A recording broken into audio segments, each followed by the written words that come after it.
overflowing with noise, shallow takes, and information that evaporates the moment you hear it. Selenius Media exists for one purpose: to give you depth.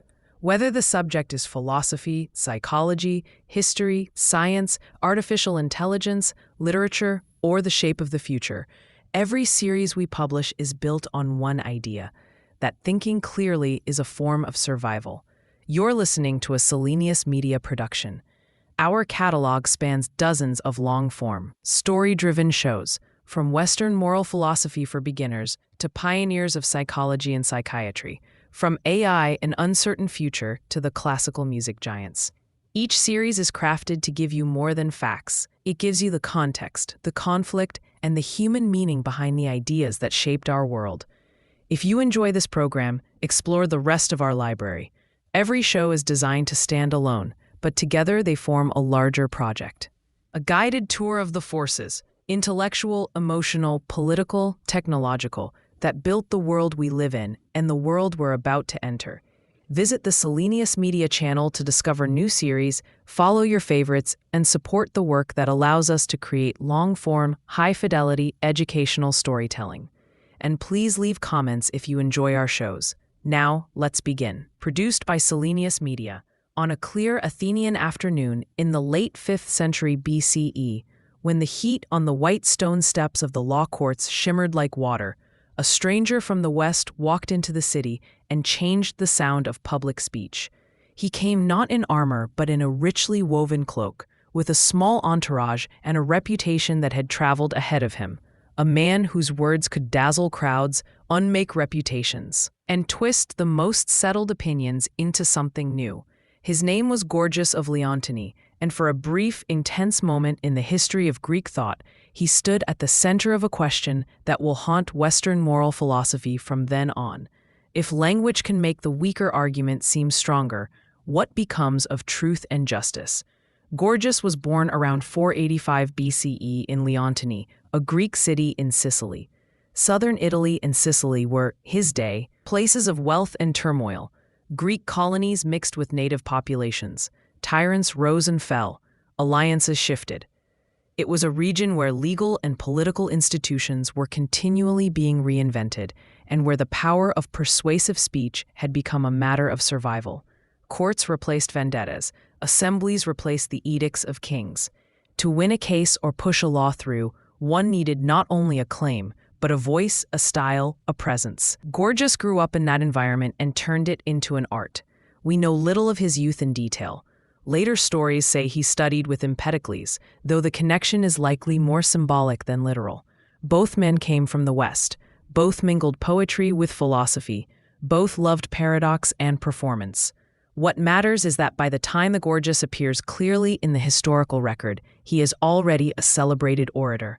In 427 BCE, when the city of Leontini needed help against threats from Syracuse, they sent an embassy to Athens. Gorgias led it.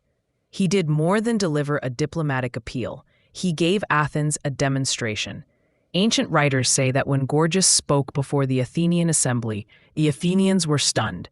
They had heard great speakers before, Pericles and others, but this was something different. Gorgias played with sound, rhythm, and structure in a way no one had seen. His sentences rang with balanced clauses, parallel phrases, and unexpected reversals. He used antithesis, setting opposites side by side, to create a kind of verbal lightning. He coined new expressions, turned words on themselves, and made language itself the object of attention. To listen to him was not only to receive arguments but to experience a performance. Students flocked to him. Like Protagoras, he was a sophist, a professional teacher of rhetoric and practical wisdom. Charging high fees to those who wanted to learn, he taught in Athens and elsewhere, traveling through the Greek world with the confidence of someone who knows that wherever there are courts and assemblies, there will be a market for his skills. He did not pretend to be a sage in the old sense, delivering a cosmic doctrine. He offered instead mastery of logos, speech, argument, discourse, as a tool of power. To understand what Gorgias represents, you have to imagine the atmosphere of his time. The Peloponnesian War loomed. Athens, proud and restless, was locked in a decades-long struggle with Sparta. Democratic institutions buzzed with debate. Should the city go to war here or there? Punish this ally or spare that one? Send a fleet, raise a tax, execute a general, ostracize a rival. Ordinary citizens, drawn by lot, sat on juries and voted on life and death matters. In such a world, the difference between a clever speech and a clumsy one could be the difference between exile and honor, between war and peace. Rhetoric was not decoration, it was a weapon. Gorgias understood this weapon more clearly than almost anyone. He saw that speech does not merely describe reality, it shapes how reality appears in the minds of those who hear. A plaintiff can describe a killing as murder or self-defense. A politician can portray a war as liberation or aggression. A defendant can cast himself as victim or villain. The facts do not speak by themselves. They must be arranged, framed, given a form. Gorgias turned this fact into a principle and asked the unsettling question: if what we take as just or unjust depends so heavily on how things are said, what is the status of justice itself?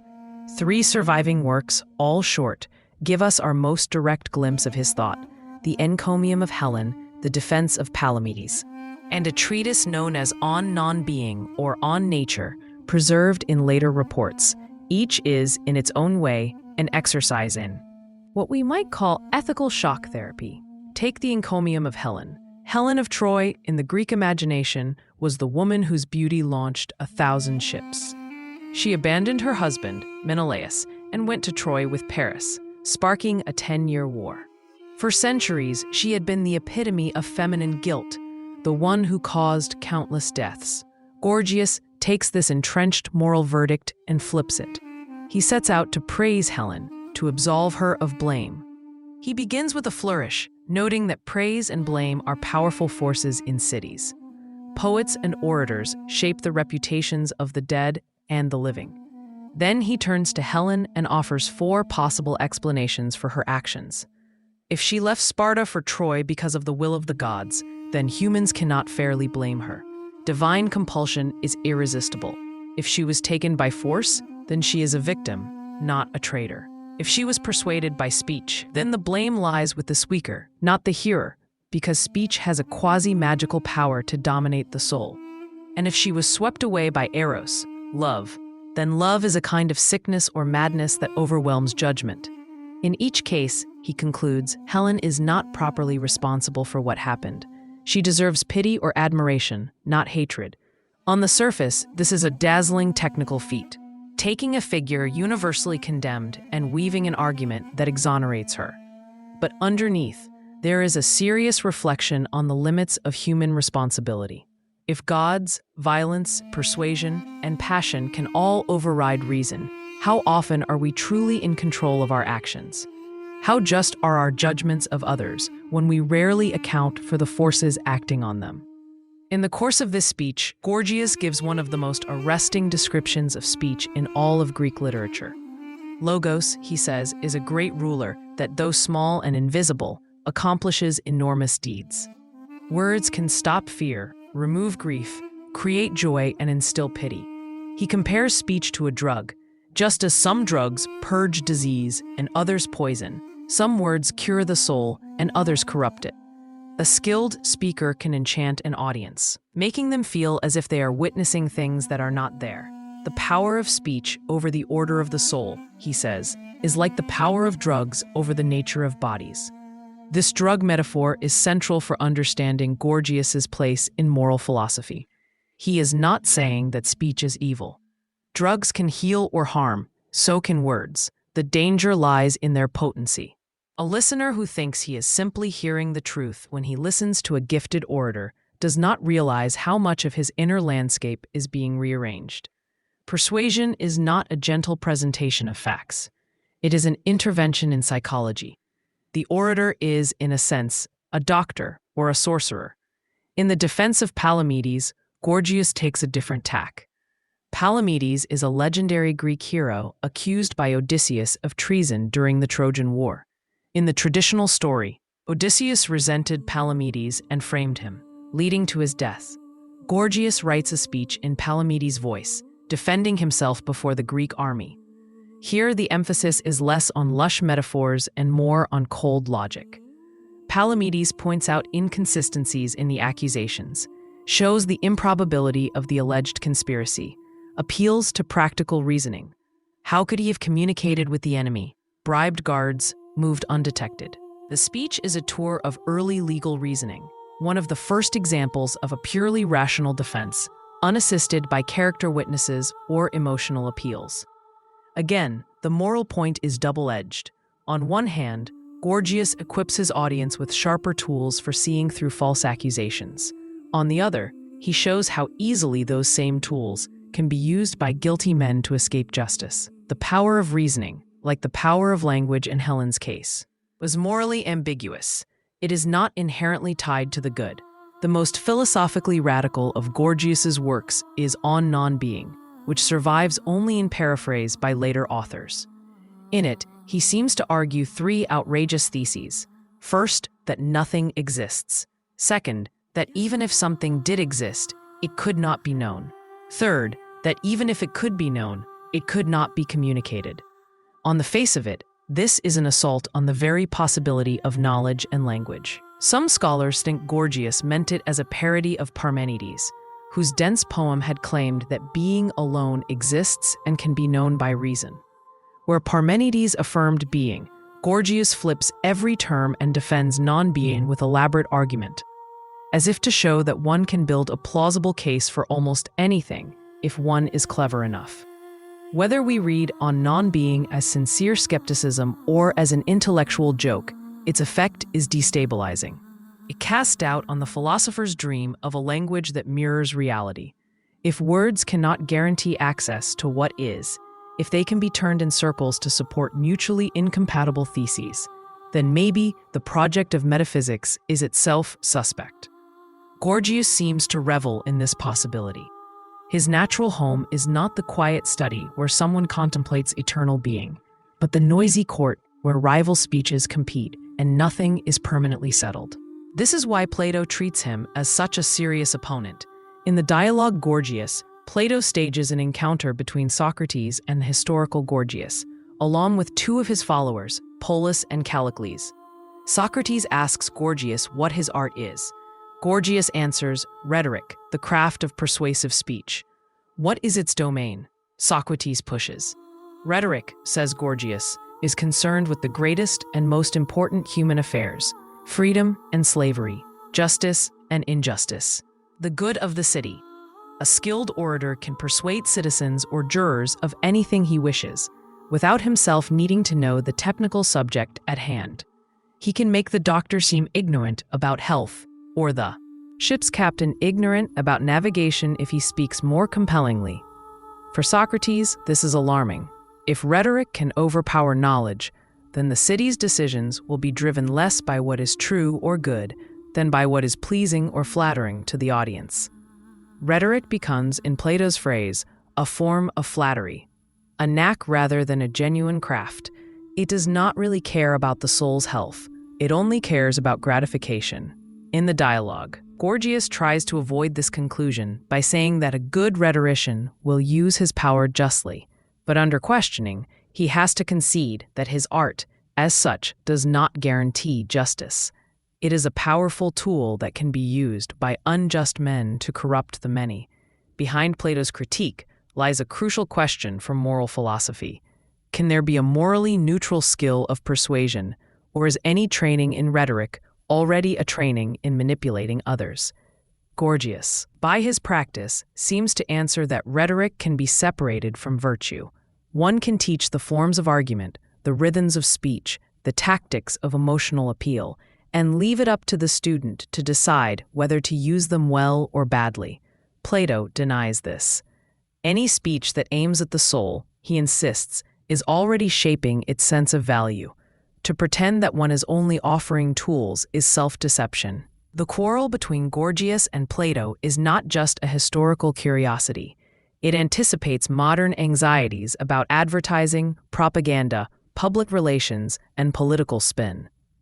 When we teach young people how to pitch ideas, craft narratives, frame debates, are we giving them neutral communication skills, or are we inducting them into an art of manipulation that will eventually undermine their respect for truth?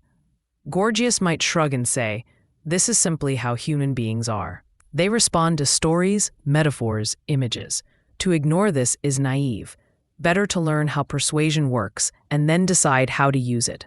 Plato would reply, "Once you treat truth as just another angle, you have already surrendered to a world in which what matters is not what is, but what sells."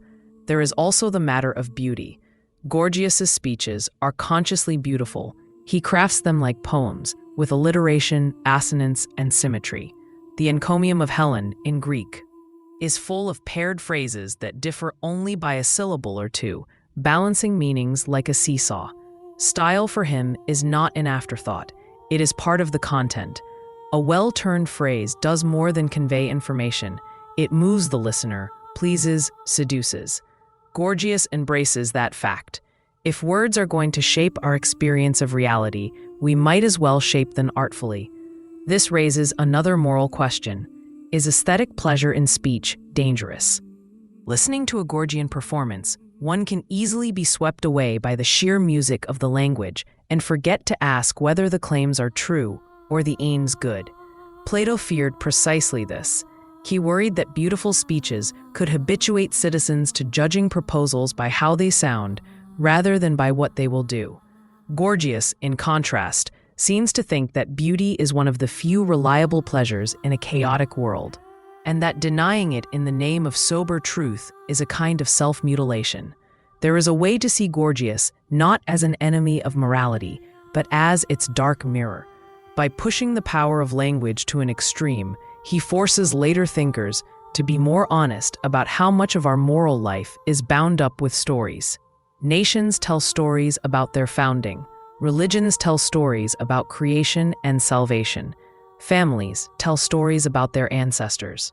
Individuals tell stories about their own past. These stories may not be false in the crude sense, but they are always selective, framed, oriented towards certain values. Gorgias's celebration of rhetoric makes visible what is usually invisible, that our truths arrive dressed in words and the clothes matter. From the standpoint of your narrative arc in Western moral philosophy, Gorgias stands at a crossroads. On one road is the path of metaphysics and ethics that seeks stable, rationally defensible principles, Plato's forms, Aristotle's function of man, the Stoic logos. On the other road is the path that acknowledges the contingency and malleability of belief, the fact that humans live in and through language, that what they call justice is often the outcome of persuasive battles. Gorgias does not walk very far down either road. He dances between them, improvising. We do not know how his life ended. He reportedly lived to a great age, perhaps over 90, a long time for the ancient world. He amassed considerable wealth from his teaching, yet seems to have remained, personally, somewhat detached, more interested in speech itself than in holding office or directing policy. He was both central and marginal, central to the intellectual climate of his time, marginal to the enduring canon because his work lacks a single systematic doctrine. And yet, if you listen carefully, you can hear his influence echoing in later, more theoretical thinkers. When Aristotle insists that rhetoric is the counterpart of dialectic, a legitimate art that must be practiced ethically, he is responding to a Gorgian world. When Cicero writes about the ideal orator who unites wisdom and eloquence, he is trying to heal the split that Gorgias made visible between knowing and persuading. When modern theorists of discourse analyze how ideologies are reproduced through language, they are, knowingly or not, working along lines that Gorgias traced with his talk of speech as pharmakon. For your listeners, Gorgias offers a particular kind of unease. He used the moment in the story where the ground seems to give way under the feet of anyone who wants morality to rest on stable foundations. If arguments can be made on both sides of almost any question, if style can overwhelm substance, if skeptical paradoxes can be spun out endlessly, what hope is there for a shared ethical reality? But he also offers a kind of honesty. He refuses to pretend that human beings are persuaded by reason alone. He forces us to contend with the fact that every moral reform, every ethical awakening, has always involved Not just better ideas, but more compelling language. Imagine him one last time, in Athens or perhaps in Thessaly or Olympia, standing before a crowd as the sun lowers and the air cools. He begins to speak, and the murmurs fade. The words come, measured and bright, like stones laid in a pattern. People who walked into the gathering thinking one thing about Helen, or justice, or honor, feel their minds shifting, if only for a moment. Later, some will resist that shift, others will lean into it. But none will forget the sensation of being moved by speech itself. In that sensation lies both the peril and the promise that Gorgias embodies. The peril is obvious. We can be led astray, made to applaud what we should condemn, tricked into consenting to our own harm. The promise is more subtle. If language is that powerful, then it can also be turned toward truth as we painstakingly discover it, toward justice as we slowly reimagine it, toward solidarity as we learn to see one another's lives more clearly. Gorgias does not tell us which way to turn. He simply hands us the instrument and shows us what it can do. But to see just how far Gorgias pushes things, it helps to look more closely at the internal logic of his positions. In On Non-Being, the three-part argument is not a mere string of provocations. The first thesis, that nothing exists, is supported by attacking opponents on all sides. If one says that reality is one, like Parmenides' being, Gorgias presses on the difficulties of conceiving something without limits, qualities, or differences. If one says that reality is many, he presses on how multiplicity can be accounted for without lapsing into contradictions about divisibility and unity. His goal is less to convince you that absolutely nothing exists than to show that whatever metaphysical picture you choose, a skilled critic can pull it apart.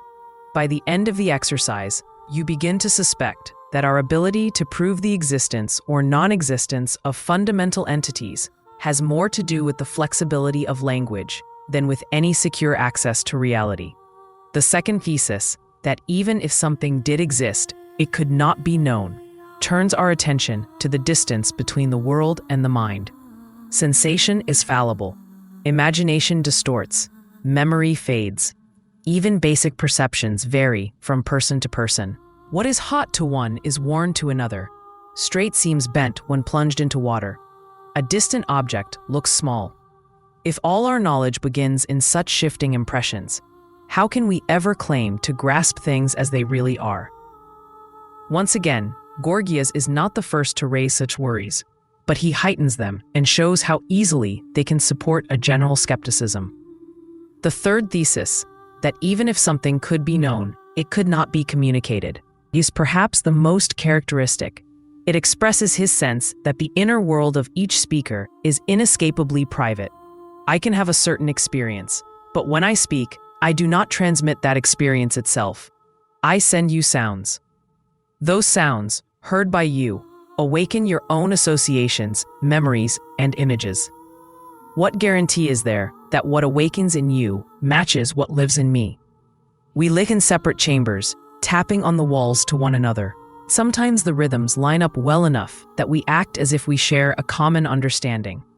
But for Gorgias, the possibility always remains that a gulf lies between what I mean and what you take me to mean.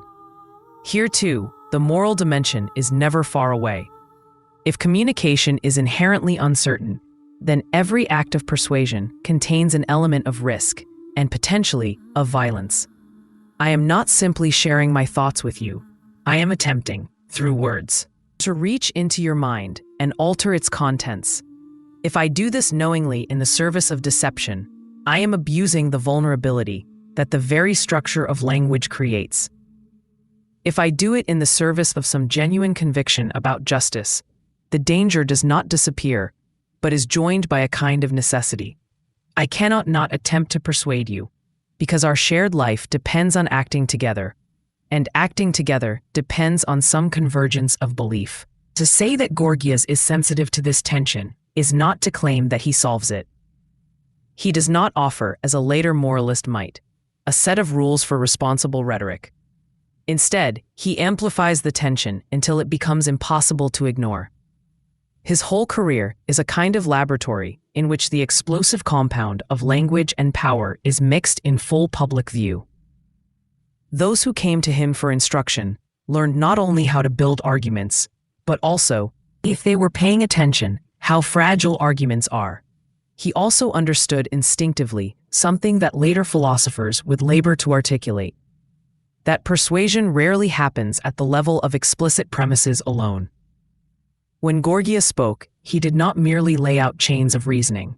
He created a mood. The cadence of his sentences, the interplay of sound and sense, the careful alternation between short, sharp phrases and long, rolling periods, all of this worked on his listeners' bodies as well as their minds. They found themselves leaning forward, relaxing, frowning, laughing, nodding along, sometimes without being fully conscious of why. Before they could decide what they thought of his claims, they had already undergone an experience. From this standpoint, Plato's discomfort with him is easier to understand. Socrates wants argument to be conducted in a stripped-down register. Short questions and answers, careful definitions, the gradual tightening of logical nets. Gorgias revels in the fullness of spoken language, with all its emotional and aesthetic charge. Plato fears that in such fullness, the distinction between what is and what merely seems will be lost. Gorgias may suspect that the distinction is itself less clear-cut than philosophers like to believe. To bring Gorgias into the present, imagine him transported into a modern media environment. He would immediately grasp the logic of the televised debate, the viral clip, the advertisement, the campaign speech. He would see how a 30-second message can frame a complex issue as a simple choice. How a carefully placed story can transform public outrage into applause. How repetition and rhythm can turn slogans into something like secular prayers. He would also recognize that people in such an environment often mistake intensity of feeling for strength of argument. The more powerfully a message hits, the more true it seems. This in embryo is already present in his account of speech as Pharmakon. The question for any moral philosophy that comes after Gorgias is whether it can take this into account without surrendering to it.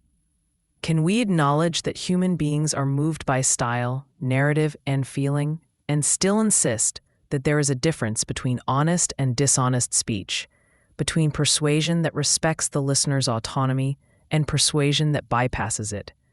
Can we develop an ethics of rhetoric that neither demonizes eloquence nor lets it run wild?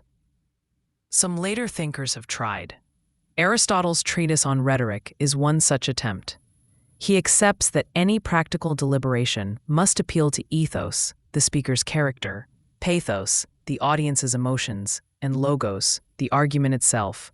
He does not pretend that pure logic is enough, yet he also insists that a good orator must use these appeals in a way that is guided by a genuine understanding of the good. In the background, though, the figure of Gorgias remains, the master of style, who shows that the instruments Aristotle wants to use for noble purposes can just as easily serve ignoble ones. If you place Gorgias alongside the other figures in your series, Parmenides with his uncompromising being, Protagoras with his hewn measure, the early Stoics with their cosmic logos, his uniqueness becomes clear. They offer visions of order, even if those orders differ. He offers a vision of unsteady ground. They search for what is beneath appearance. He dwells in the realm of appearance and asks how it functions. They dream of escaping the flux of opinion. He dives into it and learns how to swim.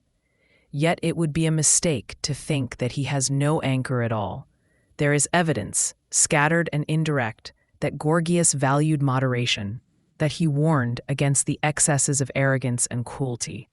A teacher who lived as long as he did, moving among rival cities and factions, would have seen more than enough of what happens when language is used to whip people into frenzies of hatred or false hope. Even if he did not write moral treatises, he lived with the consequences of rhetoric. It is possible to imagine him, late in life, watching a younger speaker imitate his style but twist it toward sheer demagoguery and feeling something like unease. Following the unfolding story of Western moral philosophy, Gorgias can be presented as a turning point where we are forced to ask, how much of what we call morality is, in fact, a matter of who gets to speak and how? Laws can be written in dense prose or stirring phrases. Declarations of rights can be phrased to include some and exclude others. A leader can justify violence as defense or condemn the same violence as atrocity, depending on the narrative frame. Gorgias does not invent these realities, but he exposes and dramatizes them. In the end, he leaves us with a kind of double vision. On one level, we must continue the philosophical search for more adequate accounts of justice, courage, temperance, and the good life. On another level, we must never forget that any such account will live in language, and that language is always already a field of struggle. Whoever hopes to speak about morality without attending to its rhetorical dimension runs the risk of being outmaneuvered by those who do attend to it. Gorgias, the man from Leontini who walked into Athens with a cloak full of rhythms and reversals, is not the hero of this story. He does not offer a model society or a rule by which all values can be measured, but he is an indispensable antagonist, the figure who forces the champions of truth and justice to sharpen their own sense of what they are doing when they speak. Without him, and without the discomfort he provokes, Western moral philosophy would tell itself a flatter, safer, and less honest story.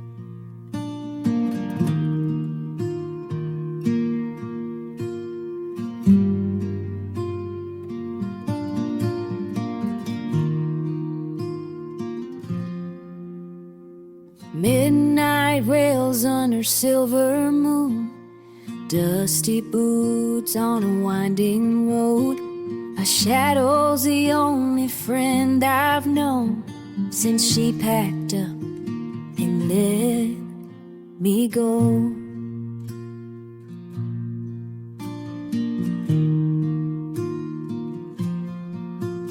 Empty whiskey bottle on the seat, her laugh still echoes in my bones. Saddle's heavy with memories. I ride alone where the wind still blows. Nowhere else to be, nowhere else to be, nowhere else to be.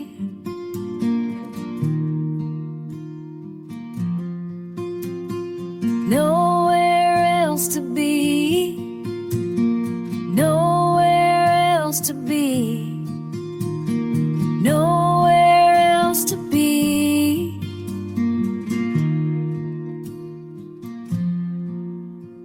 Sunrise paints the horizon gold, but it don't warm a lonesome soul. Every town I pass feels half her size. Every trail's haunted by goodbye.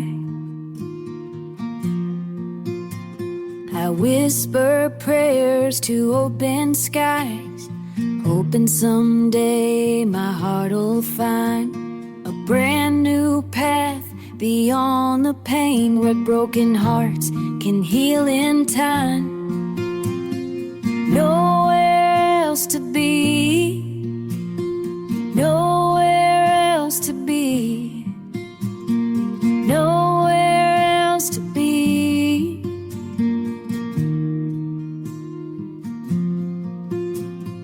Nowhere else to be, nowhere else to be.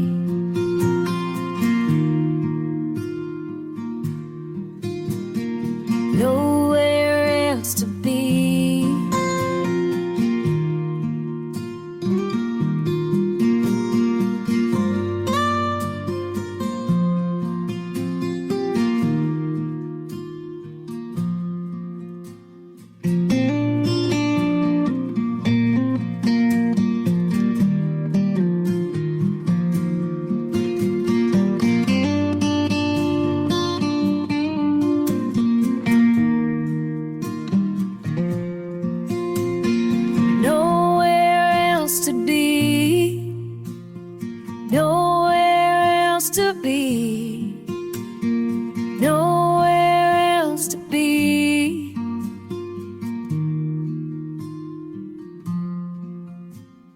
Nowhere else to be, nowhere else to be.